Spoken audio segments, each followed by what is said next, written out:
Guys welcome back to our channel. നിങ്ങൾ ഏതെങ്കിലും ഒരു ഹെൽത്ത് കണ്ടീഷനിലൂടെ പോകുന്ന ഒരു സ്ത്രീ ആണെന്നുണ്ടെങ്കിൽ നിർബന്ധമായിട്ട് ഈ ഒരു വീഡിയോ കാണാം കേട്ടോ. വീഡിയോയിലോട്ട് പോകുന്നതിന് മുന്നേ തന്നെ ഞാൻ ഇന്നലെ ഇട്ടിട്ടുണ്ടായിരുന്ന വീഡിയോക്ക് എനിക്ക് താങ്ക് യു സോ മച്ച്, നല്ല രീതിക്ക് ഒരുപാട് അഡ്വൈസസും അതേപോലെ ഒരുപാട് പ്രാർത്ഥനകളും ഒരുപാട് ഇഷ്ടവും ഒക്കെ ഞാൻ കണ്ടിട്ടുണ്ടായിരുന്നു.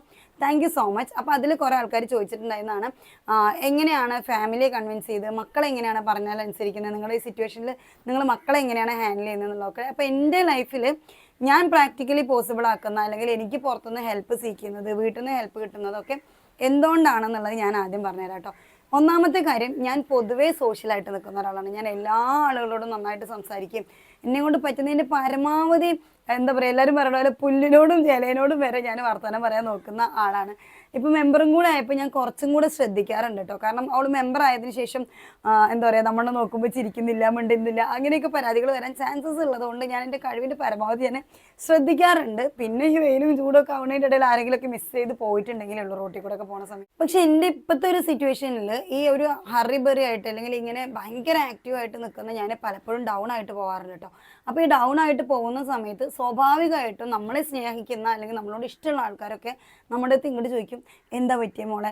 ഈവൻ എൻ്റെ അടുത്ത് ഇപ്പം ഇത്രയും വയ്യാണ്ടായിട്ടും കുറേ ആൾക്കാർ പറയുന്നത്, നീ ക്ഷീണിച്ചല്ലോ, നിനക്ക് എന്തൊക്കെയോ ബുദ്ധിമുട്ടുണ്ടല്ലോ എന്നല്ലാതെ നിനക്ക് ഇത്രയും വയ്യായിക ഉണ്ടായിട്ടാണോ നീ ഇങ്ങനെ ആക്റ്റീവായിട്ട് നിൽക്കണേന്നാണ് കേട്ടോ കുറേ ആൾക്കാർ ചോദിച്ചുകൊണ്ടിരിക്കുന്നത്. അപ്പം എന്നാലും എന്താ പറ്റിയ മോളെ എന്നുള്ളൊരു ക്വസ്റ്റ്യൻ ചോദിക്കുമ്പോൾ ഞാൻ പറയാറുണ്ട്, ഇത് സാഹചര്യം ഇങ്ങനെയൊക്കെയാണ്, എനിക്ക് ഇന്ന പോലെയൊക്കെ പ്രശ്നങ്ങൾ ഉണ്ടായിട്ടുണ്ട് എന്നുള്ളത്. ആൻഡ് ഈ ഒരു കാര്യത്തിൽ ഞാൻ എപ്പോഴും ആലോചിക്കുന്ന ഒരു കാര്യമാണ്, എനിക്ക് ഇത്രയും സപ്പോർട്ട് എൻ്റെ ഫാമിലിയിൽ നിന്നും ചുറ്റൂടും ഒക്കെ ഉണ്ടായിട്ട് സർവൈവ് ചെയ്യാനായിട്ട് ഞാനിങ്ങനെ കൈകാലിട്ടടിക്കുക. നമ്മളിങ്ങനെ ഇത്രയ്ക്കൊപ്പം വെള്ളത്തിൽ നിന്നൊന്നും കൈകാലിട്ടടിക്കാറില്ല, അങ്ങനെ കൈകാലിട്ടടിച്ചിട്ടാണ് ഞാനൊന്നിങ്ങനെ പാച്ചപ്പായിട്ട് വന്നുകൊണ്ടിരിക്കുന്നത്. അപ്പോൾ ഒരു സപ്പോർട്ടും ഇല്ലാതെ ഏറെക്കുറെ ഒരു അമ്മായിയമ്മ പോലും നാത്തും പോലും ഒക്കെയുള്ള, അല്ലെങ്കിൽ ഒരു പ്രൈവസിയോ ഫ്രീഡോ ഒന്നുമില്ലാത്ത, അല്ലെങ്കിൽ എമോഷൻസ് കൺവേ ചെയ്യാൻ പോലും സ്വാതന്ത്ര്യം ഇല്ലാത്ത പെൺകുട്ടികളുടെ അവസ്ഥ എന്തായിരിക്കും എന്നുള്ളത് നമ്മൾ പറയാറില്ലേ. പീരിയഡ് ടൈമിലൊക്കെയുള്ള മൂഡ് സ്വിങ്സിനെ കുറിച്ച് പറയുമ്പം പണ്ടുള്ള ആൾക്കാർക്ക് ഈ മൂഡ് സ്വിങ്സ് ഒന്നും ഇല്ലാന്ന്. മൂഡ് സ്വിങ്സ് ഒന്നും ഇല്ലാഞ്ഞിട്ടൊന്നുമല്ല, അവർക്കത് കാണിക്കാനുള്ള ഓപ്ഷൻ ഇല്ലാത്തതുകൊണ്ടായിരിക്കും. അല്ലെങ്കിൽ അവർ കാണിച്ചിട്ടുണ്ടാവും, അപ്പോൾ അതൊരു ബാഡ് മരുമകള്, അതല്ലാന്നുണ്ടെങ്കിൽ ഒരു മോശം പെണ്ണ്, ആ രീതിയിൽ അവരെ മുദ്ര കുത്തി ഒഴിവാക്കിയിട്ടുണ്ടാവും. അപ്പോഴത് മൂഡ് സ്വിങ്സ് ആയിട്ട് ആരും കണ്ടിട്ടുണ്ടാവില്ല. അതേപോലെയാണ് നമ്മുടെ ഇപ്പോഴത്തെ ഹോർമോണൽ ഇംബാലൻസിൻ്റെ പ്രശ്നങ്ങൾ, PCOD, PCOS അല്ലെങ്കിൽ തൈറോയിഡ്, ഇങ്ങനത്തെ പ്രശ്നങ്ങളൊക്കെ വരുമ്പോഴും ആളുകളെ സംബന്ധിച്ചിടത്തോളം ഇതൊക്കെ അസുഖം കൊണ്ടാണെന്നുള്ളത് റിയലൈസ് ചെയ്യാൻ ഉദ്ദേശിക്കുന്നതിനേക്കാൾ മുന്നേ അവർക്ക് ഇഷ്ടം എങ്ങനെയാ വെച്ചാൽ, ഓൾ അഹങ്കാരിയാണ്, ഓൾക്ക് പണിയെടുക്കാൻ മടിയാണ്, ഓളൊരു മടിച്ചിപ്പാറുമാണ്, അങ്ങനെയൊക്കെ. അല്ലെങ്കിൽ ഓൾക്ക് എപ്പോൾ നോക്കിയാലും സങ്കടമാണ്, ചെറിയ കാര്യങ്ങൾക്ക് ഓൾ റിയാക്ട് ചെയ്യുന്നത്, അങ്ങനെ കൺവേ ചെയ്യാനായിരിക്കും ആൾക്കാർക്ക് താല്പര്യം ഉണ്ടാവുക.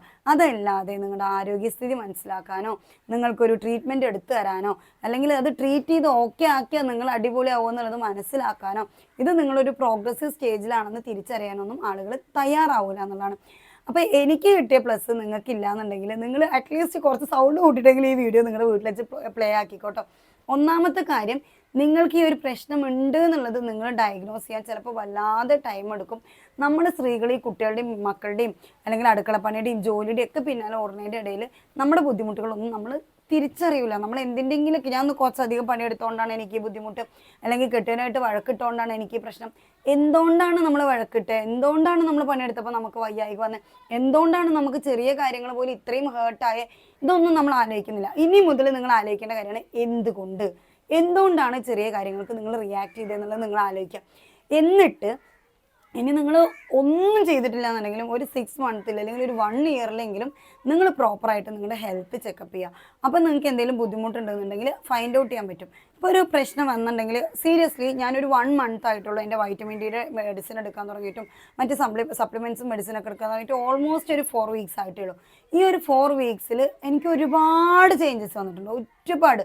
ഞാൻ വീട്ടിൽ നിന്ന് പുറത്തേക്ക് ഇറങ്ങാൻ പോലും വീക്കായിട്ട് ഇരുന്നിട്ടുണ്ടായിരുന്നു. ഞാനിപ്പം അത്യാവശ്യം ആളുകളുടെ അടുത്ത് പോകുന്നുണ്ട്, നടക്കുന്നുണ്ട്, എനിക്ക് പെയിൻ വരുന്നുണ്ട്, ബുദ്ധിമുട്ട് വരുന്നുണ്ട്, ഒക്കെ ശരിയാണ്. പക്ഷേ എനിക്ക് തന്നെ എൻ്റെ ചേഞ്ചസ് വിസിബിളാണ്. കാരണം എനിക്ക് കുറച്ച് നേരത്തേക്ക് നല്ല ദേഷ്യം വന്നാൽ പോലും ഞാൻ സൈലൻ്റ് ആയിട്ട് ഇരുന്നിട്ട് ഇതെൻ്റെ കണ്ടീഷൻ കൊണ്ടാണ് ഇത് എനിക്ക് റിയലൈസ് ചെയ്യാൻ പറ്റുന്നുണ്ട്, പൊട്ടിത്തെറിക്കാതിരിക്കാൻ പറ്റുന്നുണ്ട്.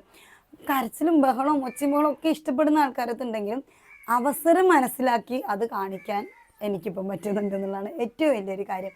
പിന്നെ നിങ്ങളുടെ വീട്ടിൽ ഇപ്പോൾ ഈ ഒരു സപ്പോർട്ട് ഒന്നും കിട്ടാത്ത ആൾക്കാരാണെന്നുണ്ടെങ്കിൽ നിങ്ങൾ ആദ്യം മനസ്സിലാക്കുക, നിങ്ങൾക്ക് നിങ്ങളുടെ കെട്ടിയവൻ്റെ സപ്പോർട്ട് ഉണ്ടെങ്കിൽ, നിങ്ങളുടെ ഭർത്താവ് നിങ്ങളെ സപ്പോർട്ട് ചെയ്യാൻ തയ്യാറാണെങ്കിൽ നിങ്ങളുടെ അമ്മായിയമ്മ നിങ്ങളെ സപ്പോർട്ട് ചെയ്യും, നിങ്ങളുടെ നാത്തൂമാരോ മൂത്തശ്ശന്മാരോ ബാക്കിയുള്ളവർ ആരെങ്കിലും ഉണ്ടെങ്കിൽ അവർ നിങ്ങളെ സപ്പോർട്ട് ചെയ്യും. ഈവൻ നിങ്ങളുടെ മക്കൾ വരെ നിങ്ങളെ സപ്പോർട്ട് ചെയ്യും. നിങ്ങൾക്കൊരു സ്ത്രീയെ സംബന്ധിച്ചിടത്തോളം ഭർത്താവിൽ നിന്ന് നിങ്ങൾ അർഹിക്കുന്ന ഒരു സപ്പോർട്ട് നിങ്ങൾക്ക് കിട്ടുന്നുണ്ടെങ്കിൽ നിങ്ങൾ വേറെ ഒരാളെയും ഈ ലോകത്ത് വേറെ ഒരാളുടെ സപ്പോർട്ടും നിങ്ങൾ പ്രതീക്ഷിക്കേണ്ട, അത് ഓട്ടോമാറ്റിക്കലി നിങ്ങൾക്ക് കിട്ടും. കാരണം എന്താ അറിയോ, നിങ്ങളിപ്പോൾ വീക്കാണെന്ന് വിചാരിച്ചു. ഞാനിപ്പോൾ വീക്കാണ്, എനിക്ക് പഞ്ചായത്തിൽ നിന്ന് ഇങ്ങനെ കൺസിസ്റ്റൻ്റ് ആയിട്ട് വിളി വന്നുകൊണ്ടിരിക്കുകയാണ്. ഞാൻ വല്ലാണ്ട് വീക്കായിട്ട് ഞാൻ എഴുന്നേറ്റ് നിൽക്കുകയാണെന്നുണ്ടെങ്കിൽ തന്നെ ബസ്സിൻ്റെ അടുത്ത് പറയും അത്ര അത്യാവശ്യമാണെങ്കിൽ പോയാൽ മതി, അല്ല എന്നുണ്ടെങ്കിൽ ഞാൻ പറയാം, അങ്ങനെ പറയും. അത്ര അത്യാവശ്യമാണെങ്കിൽ പോയാൽ മതി, അല്ലെങ്കിൽ ഞാൻ പറയാം. ഇനി എൻ്റെ പിള്ളേർ എൻ്റെ കണ്ടീഷൻസൊക്കെ, അവർ കുഞ്ഞു മക്കളാണ്, എൻ്റെ ഹെൽത്ത് കണ്ടീഷനൊക്കെ ഞാൻ അവർക്ക് പറഞ്ഞ് മനസ്സിലാക്കി കൊടുത്തിട്ടുണ്ട്. എന്നിട്ടും അവരെന്നെ സപ്പോർട്ട് ചെയ്യാതെ നിൽക്കുകയാണ്, അല്ലെങ്കിൽ ഒച്ചയും ബഹളം ഇട്ട് എന്നെ ഇങ്ങനെ ട്രിഗർ ചെയ്തുകൊണ്ടേ ഇരിക്കുകയാണെന്നുണ്ടെങ്കിൽ പക്ഷേ നേരെ അവരോട് പോയിട്ട് പറയും ഉമ്മാക്ക് വയ്യാന്ന് നിങ്ങൾക്ക് അറിയില്ലേ, ഈ അവസ്ഥയിൽ എന്തൊക്കെ മാനസിക ബുദ്ധിമുട്ടുണ്ടാവും, എന്തൊക്കെ ശാരീരിക ബുദ്ധിമുട്ടുണ്ടാവും എന്ന് ഞാൻ നിങ്ങളുടെ അടുത്ത് പറഞ്ഞു തന്നിട്ടുള്ളതല്ലേ, എന്നിട്ട് നിങ്ങൾ ഒച്ചയും ബഹളം ഉണ്ടാക്കണം എന്തിനാണെന്നുള്ളത് ബഷി അവരെ ക്വസ്റ്റ്യൻ ചെയ്യും. സ്വാഭാവികമായിട്ട് അവരെന്നെ ടേക്ക് കെയർ ചെയ്യാൻ തുടങ്ങും. ഇതൊന്നും ഈ ഒരു കണ്ടീഷനിൽ മാത്രമല്ല, എനിക്കൊരു പനി വരുമ്പോൾ അല്ലെങ്കിൽ എനിക്കൊരു മൂഡ് സ്വിങ്സ്, എല്ലാ പീരിയഡ്സിലും എനിക്ക് മൂഡ് സ്വിങ്സും പെയിനും ഈ പറയുന്ന കണ്ടീഷനിലൂടെയൊക്കെ ഞാൻ പോകുന്ന ഒരാളാണ്. അപ്പോഴൊക്കെ കൺസിസ്റ്റൻ്റ് ആയിട്ട് ഉമ്മാക്ക് വയ്യാത്തപ്പോൾ ഉമ്മാനെ ടേക്ക് കെയർ ചെയ്യണം, ഉമ്മാനെ നല്ല നിലക്ക് കൊണ്ട് നടത്തണം എന്നുള്ളത് എൻ്റെ ഫാമിലിയിൽ നിന്ന് എൻ്റെ മക്കൾ പഠിക്കുന്ന ഒരു കാര്യമാണ്. ഇപ്പം എൻ്റെ വീട് മെസ്സിയായിട്ട് കിടക്കുകയാണ്, കച്ചറായിട്ട് കിടക്കുകയാണെന്നുണ്ടെങ്കിൽ പോലും പക്ഷേ അനക്കെന്താ ഇവിടെ പണി, എന്താ അങ്ങനത്തെ ഒരു കാര്യം അവൻ ചോദിക്കൂല. അവൻ ചോദിക്കുന്ന സമയത്ത് ഞാൻ മുന്നേക്ക് പറഞ്ഞാൽ ഭയങ്കര പ്രശ്നം ബഹളം ഉണ്ടാക്കലും കാര്യങ്ങളൊക്കെ ഉണ്ടാവുന്ന ടൈമിൽ നമ്മൾ അവനോട് പറയും എന്തെങ്കിലും പറയാണ്ടെങ്കിൽ മക്കളെ മുമ്പ് പ്രത്യേകിച്ച് പറയല്ലേ, പേഴ്സണലായിട്ട് പറ, നമുക്ക് സംസാരിച്ച് തീരുമാനം ഉണ്ടാക്കാം. ആ ഒരു ടൈം മുതൽക്ക് നമ്മൾ പേഴ്സണലായിട്ട് മാത്രമേ ഇങ്ങനത്തെ കാര്യങ്ങൾ ഡിസ്കസ് ചെയ്യാറുള്ളൂ. നീ കുട്ടികളെ കുറച്ചും കൂടെ ശ്രദ്ധിക്കണം, ഞാൻ കുട്ടികളെ കുറച്ചും കൂടെ ശ്രദ്ധിക്കണമെങ്കിൽ അവൻ്റെ അടുത്ത് പേഴ്സണലായിട്ട് പറയും നീ കുട്ടികളെ കുറച്ചും കൂടെ ശ്രദ്ധിക്കണം. വീട് കുറച്ചും കൂടെ ശ്രദ്ധിക്കണമെങ്കിൽ അവൻ പേഴ്സണലായിട്ട് പറയും നീ വീട് കുറച്ചും കൂടെ ശ്രദ്ധിക്കണം. ആൻഡ് ഞാൻ അവനോട് പറയും എനിക്ക് കുട്ടികളെ ശ്രദ്ധിക്കാൻ എന്നെ കാരണം കൊണ്ട് പറ്റുന്നില്ല, എന്നെ നീ ഒന്ന് സപ്പോർട്ട് ചെയ്യണം. അതേപോലെ എനിക്ക് വീട് ശ്രദ്ധിക്കാൻ എന്നെ കാരണം കൊണ്ട് പറ്റുന്നില്ല, എന്നെ നീ ഒന്ന് സപ്പോർട്ട് ചെയ്യണം. ആ സപ്പോർട്ട് കിട്ടിയോ കിട്ടിയില്ലേ, എനിക്ക് എന്നെ കാരണം കൊണ്ട് പറ്റുന്നില്ല, ഞാൻ അവൻ്റെ സപ്പോർട്ട് സീക്ക് ചെയ്യുന്നുണ്ട് എന്നുള്ളത് ഓനെ ഞാൻ ബോധ്യപ്പെടുത്തി കൊടുക്കാറുണ്ട്. ഇതേ കാര്യം ഞാൻ മക്കളോട് ചെയ്യാറുണ്ട്. രാവിലെ മുതൽ വൈകുന്നേരം വരെ പട്ടിപ്പണി എടുക്കുന്നതിൻ്റെ ഇടയിൽ എനിക്ക് നിങ്ങളെന്നെ ഹാൻഡിൽ ചെയ്യാൻ പറ്റുന്നില്ല, നിങ്ങളിങ്ങനെ വഴക്കൂടാതെ ഒന്ന് ശ്രദ്ധിക്കണം, എനിക്ക് വയ്യ, അങ്ങനത്തെ കാര്യം ഞാൻ മക്കളോട് പറയും. അപ്പോൾ മക്കൾ എന്താ ചെയ്യാന്ന് വെച്ചാൽ അവർ തന്നെ വഴക്കൂടുന്നതിൻ്റെ ഇടയിൽ ഇപ്പോൾ ഒന്നല്ലെങ്കിൽ മോള് പറയും അല്ലെങ്കിൽ മോൻ പറയും ഉമ്മാക്ക് വയ്യാത്തതാണ്, നമുക്ക് വെറുതെ ഒച്ചമകൾ ഇട്ടിട്ട് ഉമ്മാനെ ഇടങ്ങേറിലാക്കണ്ട, അങ്ങനെ അവർ പറയും.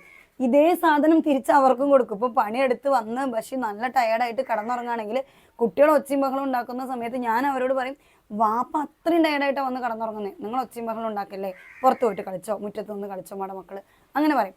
ഇനി ഇവർക്ക് വയ്യാണ്ടാവുമ്പോൾ നമ്മുടെ ജോലിയിൽ നിന്നൊക്കെ മാറി അവരേനെ ടേക്ക് കെയർ ചെയ്ത് അവരെ കൂടെ ഇരിക്കുമ്പോൾ ഞാൻ പറയും നിങ്ങൾക്ക് വയ്യാണ്ടാവുമ്പോൾ നമ്മളിങ്ങനെ ടേക്ക് കെയർ ചെയ്യണം, നമ്മളൊരു ഫാമിലിയാണ്, നമ്മൾ അങ്ങോട്ടും ഇങ്ങോട്ടും ഒരാൾ വീക്കാകുമ്പോൾ മറ്റൊരാൾ സപ്പോർട്ട് ചെയ്ത് നിൽക്കണം എന്ന് പറയും. ഇതൊരു സൈക്കിളായിട്ട് പോവുകയാണ്. മാഷാല്ലാ അൽഹംദുലില്ലാ, ഇതൊരു സൈക്കിളായിട്ട് നമ്മൾ അങ്ങനെ കൊണ്ടുപോകുന്ന സമയത്താണ് നമുക്ക് ഈ പറയുന്ന അണ്ടർസ്റ്റാൻഡിങ്ങും അല്ലെങ്കിൽ മ്യൂച്വൽ റെസ്പെക്റ്റ് ഒക്കെ ഉണ്ടാവുള്ളൂ. ഞാൻ കുറച്ച് നേരം കിടക്കുന്ന സമയത്ത് എൻ്റെ പശു വന്നിട്ട് നിനക്ക് ഏത് നേരം വയ്യായിക്കാണല്ലോ, നീ ഏത് നേരം ടയർഡായിട്ട് കിടക്കുകയാണല്ലോ, നീ ഏത് നേരം ഇങ്ങനെ തന്നെയാണല്ലോ, ആ ഒരു രീതിക്കാണ് അവൻ സംസാരിക്കണമെന്നുണ്ടെങ്കിൽ എൻ്റെ മക്കളും ഇത് തന്നെ ചെയ്യാം, എൻ്റെ ചുറ്റോടുള്ള എല്ലാ ആൾക്കാരും ഇത് തന്നെ ചെയ്യാം. ആൻഡ് അതേസമയം ഓൻ അതിനെക്കുറിച്ച് സ്റ്റഡി ചെയ്യുന്നു, പഠിക്കുന്നു, എൻ്റെ അവസ്ഥ മനസ്സിലാക്കുന്നു. ഇതൊക്കെ കൊണ്ടാണ് എൻ്റെ മക്കൾ അതിനെക്കുറിച്ച് സ്റ്റഡി ചെയ്യുന്നതും പഠിക്കുന്നതും എൻ്റെ അവസ്ഥ മനസ്സിലാക്കുന്നതും ഒക്കെ. അപ്പം നിങ്ങളുടെ ഇപ്പോൾ ഒരു ജോയിൻറ്റ് ഫാമിലിയിൽ നിൽക്കുന്ന ഒരു ലേഡിയാണ്, നിങ്ങൾക്ക് ഈ പറയുന്ന എന്തെങ്കിലുമൊക്കെ ഒരു ഇഷ്യൂ വന്നിട്ടുണ്ട്, അത് എല്ലാവരും ഒരുപോലെ അല്ല കേട്ടോ. ഇപ്പോൾ PCOD ഉള്ള PCOS ഉള്ള എല്ലാ ആൾക്കാർക്കും ഒരേ സിംറ്റം എല്ലാം ഉണ്ടാവുക. ചിലർ പറയുന്ന കാര്യമാണ് ഓൾക്ക് PCOD ഉണ്ടല്ലോ എന്നിട്ട് ഓള് നോർമലാണല്ലോ, മറ്റൊരാൾ നോർമൽ അല്ലല്ലോ, അല്ലെങ്കിൽ അവൾ അബ്നോർമലായിട്ട് കാണിക്കുന്നത്. ഇപ്പോൾ എനിക്ക് വൈറ്റമിൻ ഡി ഡെഫിഷ്യൻസി ഉണ്ടല്ലോ എന്നിട്ട് ഓൾക്ക് ഇത്രയും പ്രശ്നങ്ങളൊക്കെ കാണിക്കുന്നുണ്ട്, എൻ്റെ വൈറ്റമിൻ ഡി ഡെഫിഷ്യൻസി കൊണ്ട് എനിക്കൊരു കുഴപ്പമില്ല.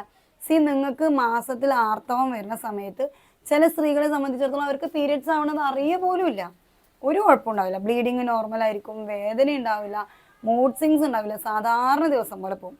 ചില സ്ത്രീകളെ സംബന്ധിച്ചിടത്തോളം അവർ നരകം കണ്ട് തിരിച്ചു പോരും. അതേപോലെയാണ് ഏതൊരു ഹെൽത്ത് കണ്ടീഷനും. ഇപ്പോൾ ഷാഹുലിൻ്റെ ഷുഗർ കണ്ടിട്ട് കുറേ ആൾക്കാർ ഓരോരുത്തർ പറയാറുണ്ട് 600 400 ഉണ്ടായിട്ട് നീ ഇങ്ങനെ നടക്കുന്നുണ്ടോ, എനിക്ക് തല പൊന്തുന്നില്ല എന്നുള്ളത്. ആൻഡ് അവൻ അങ്ങനെ നടക്കുന്നു എന്നുള്ളതുകൊണ്ട് ഇവർക്ക് തല പൊന്താത്തത് ഒരു അപരാധമൊന്നുമില്ല, അവർക്ക് പൊന്താത്തത് അവരുടെ ബോഡി കണ്ടീഷൻ കൊണ്ടാണ്, അവൻ നടക്കുന്നത് ഓൻ്റെ വിൽ പവർ കൊണ്ടാണ്. അപ്പോൾ അത് ഡിഫറെൻ്റ് ആണ്. ആളുകൾ ഓരോരുത്തരുടെയും അസുഖവും അതുപോലെ അത് ഓരോരുത്തരെ അഫക്റ്റ് ചെയ്യുന്നതും ഡിഫറെൻ്റ് ആയിട്ടാണ്.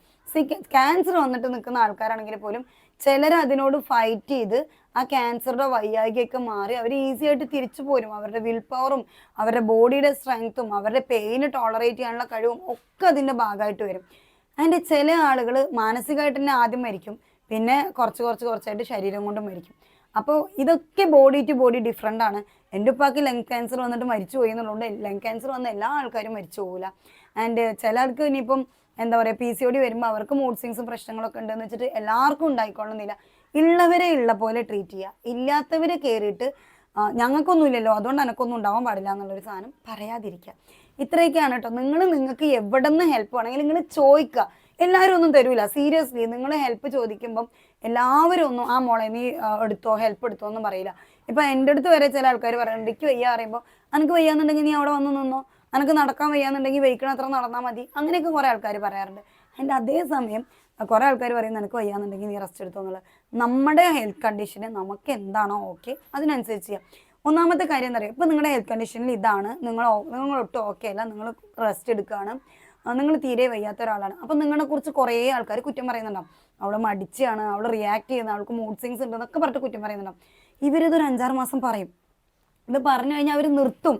ഈ ഒരു 6 മാസം കഴിഞ്ഞ് നിങ്ങൾ ഓക്കെ ആയിട്ട് നിങ്ങൾ നിങ്ങളുടെ മാക്സിമം നല്ല കാര്യങ്ങൾ മറ്റുള്ളവർക്ക് ചെയ്യാൻ തുടങ്ങുന്ന സമയത്ത് ഇപ്പോഴത്തെ നിങ്ങളുടെ ഈ മോശം അവസ്ഥയിലൂടെ നിങ്ങളുടെ കുറ്റം പറഞ്ഞ ആൾക്കാരൊക്കെ തിരിച്ചു വരും. അപ്പോൾ അവർ കുറ്റം പറയണമെന്നുള്ളതുകൊണ്ട് നിങ്ങൾ സ്ട്രഗിൾ ചെയ്ത് ആത്മഹത്യ ചെയ്യേണ്ട ആവശ്യമില്ല. അതേപോലെ തന്നെ നിങ്ങളെ കൊണ്ട് താങ്ങാൻ പറ്റാത്ത അല്ലെങ്കിൽ എടുത്ത് പൊക്കാൻ പറ്റാത്ത ഒരു മല എടുത്ത് നിങ്ങൾ പൊക്കേണ്ട ആവശ്യമില്ല. അൾട്ടിമേറ്റ്ലി ഇത് നിങ്ങളുടെ ലൈഫാണ്. അത് നിങ്ങൾക്ക് കംഫർട്ടബിൾ ആവണോ എങ്ങനെയാണോ അങ്ങനെ അവിടെ ജീവിക്കുക. അത്ര മാത്രമേ പറയാനുള്ളൂ.